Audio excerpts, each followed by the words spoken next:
दोस्तों आपको पता है रूस के पास आज भी एक ऐसा बॉम्बर मौजूद है जो बॉम्बर पिछले 70 सालों से अमेरिका जैसे सुपर पावर देश को और नाटो जैसे संगठन को लगातार डराता हुआ आ रहा है। इतना ही नहीं दोस्तों, रूस का ये जो बॉम्बर है ना भाई, ये बॉम्बर अगर आज भी उड़ान भर लेता है ना तो अमेरिका जैसे सुपर पावर देश और नाटो जैसे संगठन इसकी उड़ान देखते ही डर जाते हैं, अमेरिका के कान खड़े हो जाते हैं और अमेरिका अपनी सेना को आदेश देता है, अपने फाइटर जेट उड़ाता है और अमेरिका ये बोलता है कि रूस का ये जो बॉम्बर है ना, ये भाई हमारे देश की तरफ नहीं आना चाहिए, क्योंकि अगर ये बॉम्बर हमारी देश की तरफ आ गया और इसने बमबारी शुरू कर दी तो ये बॉम्बर एक ही बार में अमेरिका का कोई बड़ा शहर आसानी से तबाह करके जा सकता है। इसलिए अमेरिका जैसे देश भी इस बॉम्बर से डरते हैं आज भी। ठीक है, देखिए रूस का ये जो बॉम्बर है ना दोस्तों, मैं आपको बता दूं इस बॉम्बर का नाम है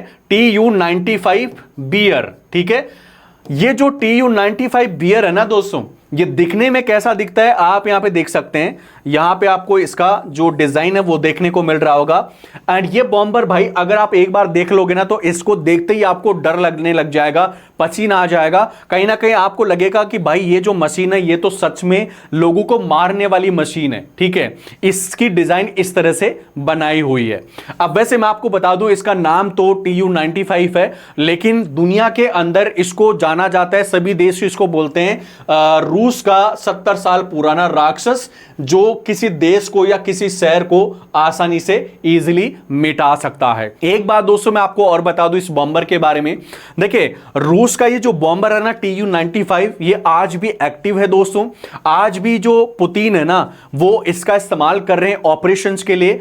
पुतिन लगातार दोस्तों इसका यूक्रेन के ऊपर इस्तेमाल कर रहे हैं और यूक्रेन के ऊपर जो बमबारी हो रही है उसमें कहीं ना कहीं दोस्तों रूस इस Tu-95 का आज भी इस्तेमाल कर रहा है। इतना ही नहीं दोस्तों, रूस ये बोल रहा है कि भाई ये जो बॉम्बर है ना हमारा, इसको हम 2050 तक रिटायर नहीं करेंगे। 2050 तक ये जो बॉम्बर है ये हमारी सेना के अंदर लगातार सेवा देता रहेगा। अब देखिए दोस्तों, आज के इस वीडियो में हम रूस का ये जो बॉम्बर है Tu-95, इस बॉम्बर के बारे में सारी जानकारी लेने वाले हैं और ये हम समझने वाले हैं इस वीडियो के अंदर कि भाई रूस का ये जो खतरनाक बॉम्बर है ना, इसको रूस ने बनाया क्यों था, इसके पीछे इतिहास क्या है, कौन सी वजह है जिसके कारण रूस ने इसको बनाया था। साथ ही दोस्तों हम ये जो बॉम्बर है इसकी थोड़ी सी डिजाइन के बारे में चर्चा करेंगे यहां पे, और साथ ही दोस्तों हम ये समझेंगे कि ये जो बॉम्बर है ये कौन सी टेक्नोलॉजी का इस्तेमाल करता है अपने अंदर। और इसके अलावा हम ये भी जानेंगे कि रूस का ये जो बॉम्बर है इसके अंदर कौन कौन से वेपन्स रूस इस्तेमाल करता है, कौन कौन सी मिसाइलें इस बॉम्बर के अंदर इस्तेमाल की जाती है और कितने किस प्रकार की बॉम्ब्स ये जो बॉम्बर है वो दूसरे देशों के ऊपर गिरा सकता है। और सबसे एंड में हम एक वजह के बारे में बात करेंगे जो वजह रूस दे रहा है, और वो वजह दोस्तों ये है कि भाई रूस आज भी बोल रहा है कि हम 2050 तक इस बॉम्बर को रिटायर नहीं करेंगे। ठीक है, तो उसके पीछे रूस की क्या वजह है वो आज हम इस वीडियो में जानने वाले हैं, उसके ऊपर हम चर्चा करने वाले हैं।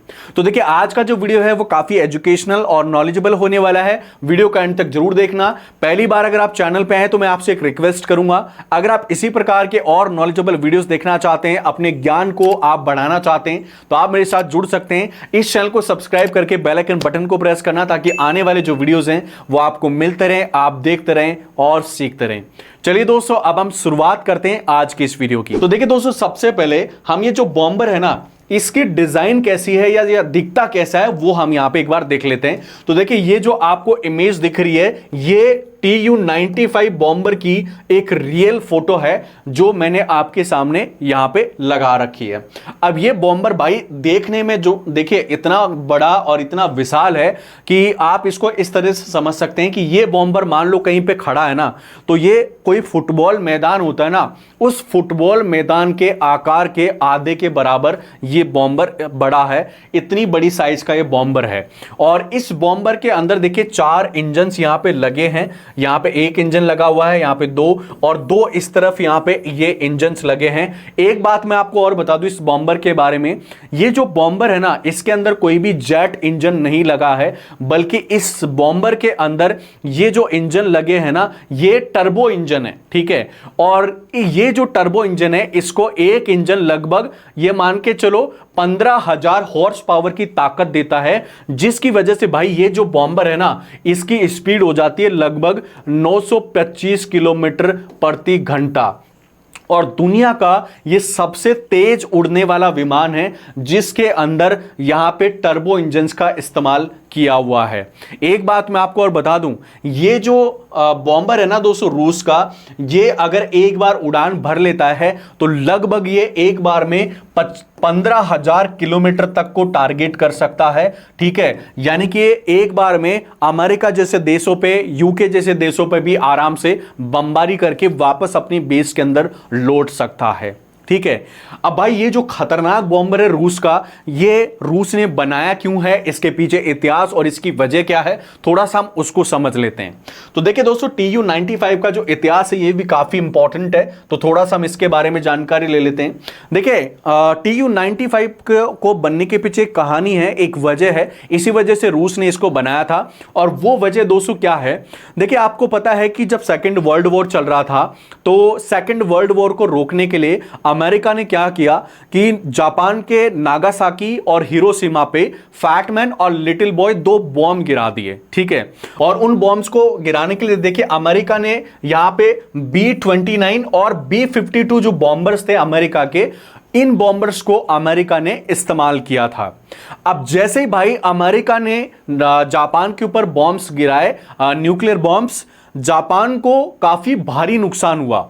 जापान के लगभग 2 शहर तबाह हो गए, लगभग 30 से 35 हजार लोगों की मौत हो गई। और इस वजह से जापान ने घुटने टेक दिए अमेरिका के सामने, और अमेरिका फिर उससे यह हो गया कि भाई पूरी दुनिया के सामने मैसेज चला गया कि अमेरिका दुनिया के अंदर सबसे बड़ा सुपर पावर देश है। और इसी वजह से भाई 1950 के आते आते दो देशों के अंदर बड़ी टकरार हो गई, जो अपने आप को साबित करने में लगे हुए थे कि वो दुनिया की सबसे बड़ी और सबसे शक्तिशाली जो ताकत है। और वो दो देश थे अमेरिका और सोवियत यूनियन। अब इन दोनों देशों के बीच में आपस में ये दोनों देश भिड़ने लग गए, और वहां पे जो है इनके बीच में स्टार्ट हुआ कोल्ड वॉर। अब ये कोल्ड वॉर है ना दोस्तों, ये 1950 से स्टार्ट हुआ था और लगभग 1990 तक ये जो है लगातार कोल्ड वॉर चला था। और ये जो कोल्ड वॉर का टाइम था ना दोस्तों, ये ऐसा टाइम था जब अमेरिका ने ऐसे ऐसे हथियार बनाए, जिन हथियारों को अगर अमेरिका इस्तेमाल कर देता या आज भी इस्तेमाल कर दे तो उसकी वजह से दुनिया तबाह हो सकती है। और सोवियत यूनियन ने भी अमेरिका को टक्कर देने के लिए उस टाइम पे ऐसे ऐसे हथियार बनाए कि सोवियत यूनियन उस टाइम पे उनका इस्तेमाल कर देता तो भी दुनिया तबाह हो सकती थी। और अगर आज भी चाहे तो इन हथियारों की बदौलत रूस जो है पूरी दुनिया को तबाह कर सकता है, ठीक है। और उसी टाइम पे दोस्तों ये जो हथियार हैं रूस का Tu-95 बॉम्बर, ये भी 1950 के आसपास ही यानी कोल्ड वॉर के दौरान ही बनाया गया था। देखिए हुआ क्या कि जब अमेरिका के पास B-29 और B-52 बॉम्बर्स थे, जिनकी मदद से अमेरिका ने जापान के ऊपर बॉम्ब गिराए, तो सोवियत यूनियन को कहीं ना कहीं ये मैसेज गया कि भाई अब हमारे पास भी एक ऐसा बॉम्बर होना चाहिए जो अमेरिका को टक्कर दे सके। कहीं ऐसा नहीं हो जाए कि अमेरिका जापान की तरह हमारे ऊपर भी बॉम्ब गिरा दे और हम कहीं ना कहीं जापान की तरह हमारी हालत हो जाए।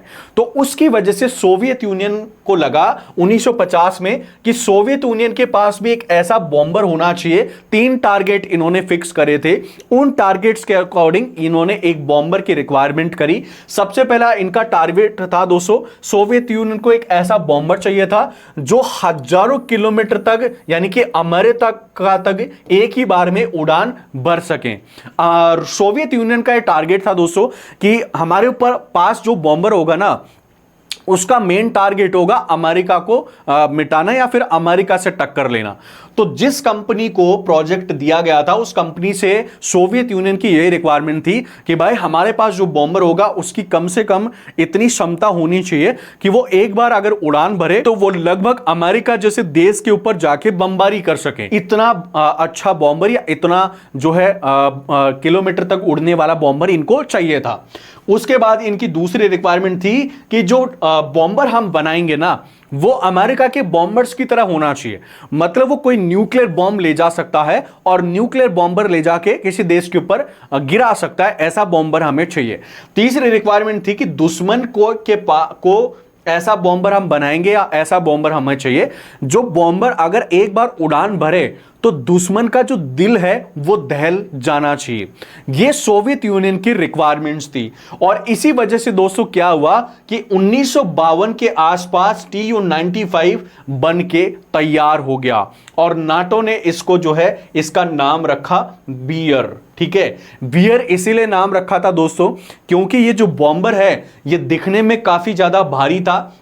यहां पे आप देख सकते हैं दिखने में काफी भारी था, पेलोड भी ये बहुत ज्यादा ले जा सकता था और सबसे इंपॉर्टेंट बियर इसको इसलिए नाम दिया गया कि भारी होने के साथ साथ भाई इसकी जो आवाज है वो इतनी खतरनाक और इतनी ज्यादा है कि ये बॉम्बर जब उड़ान भरता है ना तो इस बॉम्बर को ट्रैक करने के लिए किसी रडार को एक्टिव करने की जरूरत नहीं है, बल्कि ये बॉम्बर 30 किलोमीटर पहले ही अपनी आवाज से बता देता है कि भाई मैं तुम्हारे ऊपर उड़ान भर रहा हूं या मैं तुम्हारे देश के ऊपर हमला करने के लिए आ रहा हूं। इसलिए नाटो ने इसको नाम दिया बियर, क्योंकि आपको पता है भालू जब चिल्लाता है ना तो काफी ज्यादा उसकी आवाज आती है, भालू दिखने में भी भारी होता है। इसी वजह से इस बॉम्बर को नाटो ने जो है बियर नाम दिया था। ठीक है, तो इसका इतिहास क्या है आई थिंक वो आपको समझ में आ गया होगा।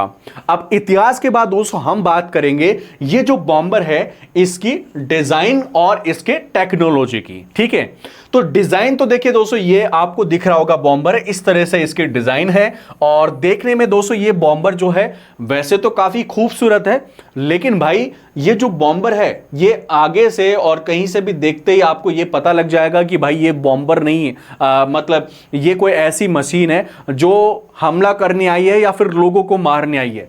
ऐसा इसका डिजाइन जो है रूस ने रखा हुआ है। यहां पे इसके अंदर देखिए कुछ गन्स भी लगी हैं, जो गन्स दूसरे बॉम्बर्स पे या दूसरी जो मान लो फाइटर जेट इसके सामने आ रहा है तो उनके ऊपर हमला करने के लिए ये बॉम्बर अपनी गन्स को यहां पे ऑपरेट कर सकता है। ठीक है, 4 इसमें यहां पे जो है टर्बो इंजन्स लगे हुए हैं। ठीक है, और ये टर्बो इंजन्स इसको लगभग 15,000 हॉर्स पावर की एक इंजन इसको पावर देता है, इसकी वजह से इसकी स्पीड काफी ज्यादा हो जाती है। ठीक है, तो अब हम इसकी डिजाइन और टेक्नोलॉजी के बारे में थोड़ी सी चर्चा कर लेते हैं। देखिए मैं आपको बता दूं ये जो बॉम्बर है इसके अंदर टर्बो इंजन्स लगे हुए हैं, टर्बो इंजन से बॉम्बर चलता है। इसमें देखिए 4 जो है NK-12 इंजन लगे हैं, इन इंजन्स का नाम है NK-12। ठीक है, और ये इंजन इसके अंदर लगे हैं। ये जो है बॉम्बर है इसकी स्पीड लगभग मैंने आपको पहले भी बता दी थी, इसकी स्पीड दोस्तों लगभग 625 किलोमीटर प्रति घंटा की रफ्तार से उड़ पाता है, क्योंकि ये जो इंजन इसमें लगे हैं टर्बो इंजन्स, ये एक इंजन इसको लगभग 15,000 हॉर्स पावर की ताकत देता है, जिसकी वजह से इसकी स्पीड काफी ज्यादा हो जाती है। ठीक है, एंड ये इसके रेंज की अगर हम बात करें तो भाई एक बार उड़ने के बाद ये जो बॉम्बर है ये लगभग 15,000 किलोमीटर तक जा सकता है, लेकिन इसकी रेंज सिर्फ 15,000 किलोमीटर की नहीं है, इसकी रेंज अनलिमिटेड है, क्योंकि ये हवा के अंदर ही रिफ्यूल जो है कर सकता है, अपने अंदर वापस से फ्यूल भर सकता है, और जितनी बार ये फ्यूल भरेगा उतनी इसकी रेंज बढ़ती जाएगी। इतना ही नहीं दोस्तों, ये जो विमान है वो ऐसा विमान है दुनिया का जो एक बार उड़ान भरने के बाद लगभग 12 से 14 घंटे लगातार उड़ान भर सकता है। इसको उतरने की, ठहरने की या फिर इसको रेस्ट करने की कोई भी जरूरत नहीं है। ठीक है, इसके अलावा ये जो विमान है दोस्तों, ये जो बॉम्बर है इसके अंदर एक बार में लगभग 7 लोग बैठ सकते हैं, और इसमें जो 7 लोग बैठते हैं उनमें से लगभग 3 से 4 पायलट होते हैं, और बाकी जो पायलट होते हैं वो इसके मशीन्स को ऑपरेट करते हैं, इसके हथियारों को, इसकी मिसाइलों को ऑपरेट करते हैं, ताकि ये जो बॉम्बर है वो सही तरीके से अपना ऑपरेशन कर सके। सकें। इसके अलावा दोस्तों अगर हम इसकी पेलोड की बात करें कि भाई ये जो बॉम्बर है ये उड़ता है तो कितना वजन लेके उड़ सकता है, तो लगभग ये 15,000 किलो का जो पेलोड है वो लेके उड़ सकता है। और इसके अंदर ये न्यूक्लियर बॉम्ब भी ले जा सकता है, ठीक है, जैसे अमेरिका के बॉम्बर्स ले जा सकते हैं न्यूक्लियर बॉम्बर्स, वैसे न्यूक्लियर बॉम्बर्स भी ले जा सकता है। साथ ही दोस्तों ये बॉम्बर क्रूज मिसाइल्स भी किसी दूसरे देश के ऊपर फायर कर सकता है, इसके अंदर इतनी क्षमताएं हैं। इसके अलावा अगर हम इसकी बात करें उड़ान वगैरह की, तो लगभग दोस्तों ये जो बॉम्बर है वो 45,000 तक की ऊंचाई तक उड़ान भर सकता है, ठीक है। तो इसके अंदर देखिए रूस ने डिजाइन भी इसके अंदर काफी अच्छा किया है, प्लस इसमें टेक्नोलॉजी भी ऐसी दी है जो टेक्नोलॉजी आज भी रूस इजीली इस्तेमाल कर पा रहा है, ठीक है। तो डिजाइन और टेक्नोलॉजी के बारे में आई थिंक आपको सारी जो है जानकारी मिल गई होगी। अब हम बात करते हैं दोस्तों इसके हथियारों के बारे में। देखिए कोई भी बॉम्बर होता है ना दोस्तों, वो उसके हथियारों से ताकतवर होता है। अगर इस बॉम्बर के अंदर कोई हथियार ही नहीं होगा तो भाई ये बॉम्बर नहीं कहलाएगा, इसके अंदर कोई बॉम्ब ही नहीं होगा तो इसको बॉम्बर कोई नहीं बोलेगा, इसको नॉर्मल प्लेन बोला जाएगा फिर।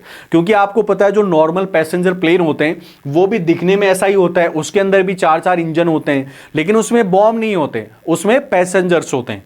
तो वैसे दोस्तों दिखने में आपको पैसेंजर जो प्लेन्स होते हैं वैसे ही दिखेगा, इसके अंदर डिजाइन भी ऐसी है, इंजन्स भी ऐसे ही लगे हैं, लेकिन भाई इसके अंदर हथियार लगे हुए हैं, इसी वजह से ये बॉम्बर कहलाता है, ठीक है। तो अब इसके अंदर कौन कौन से हथियार हैं, किस तरह के हथियारों को जो है इस्तेमाल करता है, वो हम थोड़ी सी जानकारी ले लेते हैं। तो सबसे पहले अगर हम बात करें तो दोस्तों ये एक न्यूक्लियर बॉम्बर है, मतलब ये बॉम्बर आसानी से न्यूक्लियर वेपन्स को या न्यूक्लियर बॉम्ब्स को ले जा सकता है एक जगह से दूसरी जगह पे और किसी भी देश पर उनको फायर कर सकता है। इसके अलावा ये क्रूज मिसाइल्स भी दाग सकता है, ठीक है। देखिए जब रूस ने इस बॉम्बर को बनाया था, मैं आपको एक बात बता दूं, तो उस टाइम पे जो सोवियत यूनियन था 1952 के आसपास जब ये बना था, तो उस टाइम पे सोवियत यूनियन ने इसको बनाया था। अब सोवियत यूनियन का उस टाइम पे टारगेट था कि भाई ये जो बॉम्बर है ये हमें ऐसा बॉम्बर चाहिए जो किसी देश के ऊपर न्यूक्लियर बॉम्ब ले जाके गिरा दे, बस उनका यही टारगेट था। लेकिन धीरे धीरे जब टेक्नोलॉजी इंक्रीज होने लग गई, अमेरिका के पास और भी ऐसे बॉम्बर्स आ गए जो क्रूज मिसाइल्स भी दाग सकते थे, तो फिर रूस ने क्या किया या सोवियत यूनियन ने मिलकर क्या किया कि इस बॉम्बर के अंदर और नए अपडेट्स करे। और ये नए अपडेट्स थे कि ये जो बॉम्बर है ना दोस्तों, ये क्रूज मिसाइल दाग सकता था अपने बेस के ऊपर उड़ान भर के। लगभग ये जो बॉम्बर है वो दुनिया के किसी भी देश के या किसी भी शहर के अंदर इजीली क्रूज मिसाइल्स को फायर कर सकता था। अब ये जो क्रूज मिसाइल्स हैं वो कौन कौन सी हैं, देखिए मैं आपको बता दूं।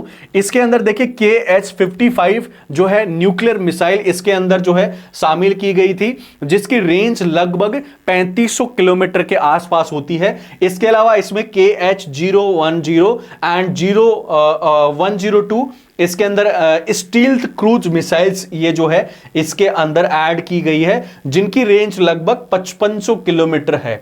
यानी कि ये जो बॉम्बर है ये 5500 किलोमीटर से ही किसी देश के या किसी भी देश के शहर के ऊपर आसानी से हमला कर सकता है।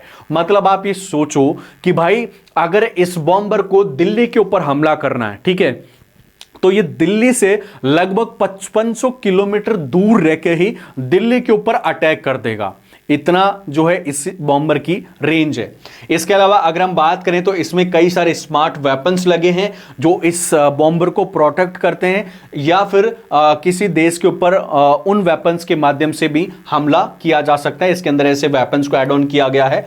एंड सबसे इंपॉर्टेंट बात दोस्तों इस बॉम्बर के बारे में कि ये एक ऐसा बॉम्बर है दोस्तों जो अपने बेस के आसपास रह के ही अपने टारगेट को लगभग हजारों किलोमीटर पहले से ही मार सकता है, ठीक है। तो ये दोस्तों इसके हथियारों की जानकारी है।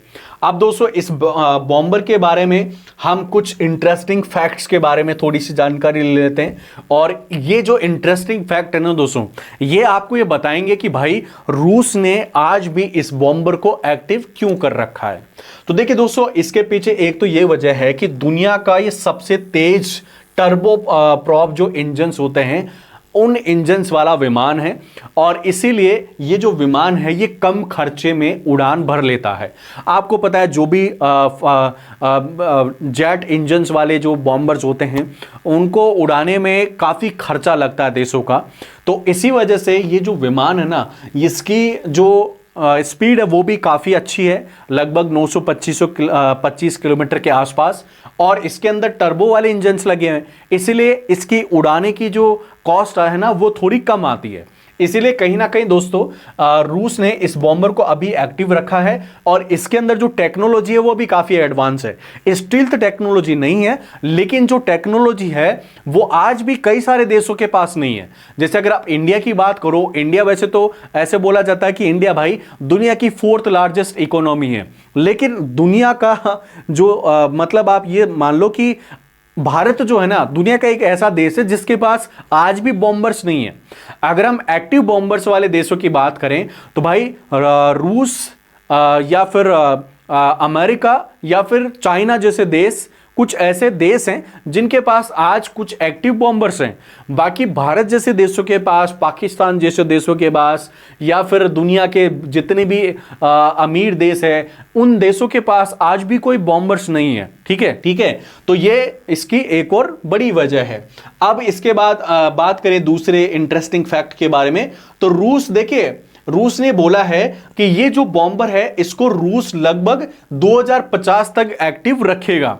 इस वजह से रूस ने आज भी इस बॉम्बर को एक्टिव रखा है, क्योंकि अभी तो 2025 चल रहा है, लेकिन रूस का ये कहना है कि हम इस बॉम्बर को 2050 तक रिटायर नहीं करेंगे, क्योंकि हम इसके ऊपर एक रिकॉर्ड बनाना चाहते हैं कि ये जो बॉम्बर है इसको हम 100 सालों तक लगातार सर्विस के अंदर रखेंगे। और ये दुनिया का मात्र एक ऐसा बॉम्बर होने वाला है जो 100 साल लगातार आर्मी के अंदर सेवा देने वाला है। तो इसीलिए रूस ने अभी तक इस बॉम्बर को दोस्तों रिटायर नहीं किया है। इसके अलावा दुनिया का अकेला ये एक ऐसा बॉम्बर है जो टर्बो इंजन वाला है, इसीलिए दोस्तों इसको रूस ने एक्टिव रखा है। इसके अलावा रूस इसका जो है अपडेट बनाने वाला है अभी कुछ टाइम में, Tu-95MS जिसका नाम रखने वाला है, और इस बॉम्बर को बनाने के लिए कहीं ना कहीं इनको Tu-95 बॉम्बर की जरूरत है, जिसको देखने के बाद ये लोग अपडेट्स बना लेंगे। इसके अलावा एक और बड़ा फैक्ट है कि ये बॉम्बर एक बार उड़ान भरकर एक छोटा शहर या फिर कोई छोटा देश आसानी से दोस्तों तबाह कर सकता है, और रूस ने इसीलिए इसको एक्टिव रखा है क्योंकि आज भी ये जो बॉम्बर है ये यूक्रेन जैसे देशों के ऊपर वॉर करने के लिए, उन देशों को तबाह करने के लिए जो रूस है वो कम खर्चे में उड़ा पा रहा है और यूक्रेन जैसे देशों को लगभग तबाह कर पा रहा है। ठीक है, तो इसी वजह से, इन कुछ फैक्ट्स की वजह से रूस आज भी इस बॉम्बर को अपने पास रखे हुए हैं और लगभग 2050 तक ये बॉम्बर रूस के पास एक्टिव रहने वाला है। लेकिन उसके बाद भी भाई ये जो बॉम्बर है ये अपडेट होके आएगा, जिसमें स्टील्थ टेक्नोलॉजी, एआई वगैरह सब कुछ इनबिल्ड होके आने वाला है, जो Tu-95 से बहुत ताकतवर और बहुत ही ज्यादा एडवांस होने वाला है।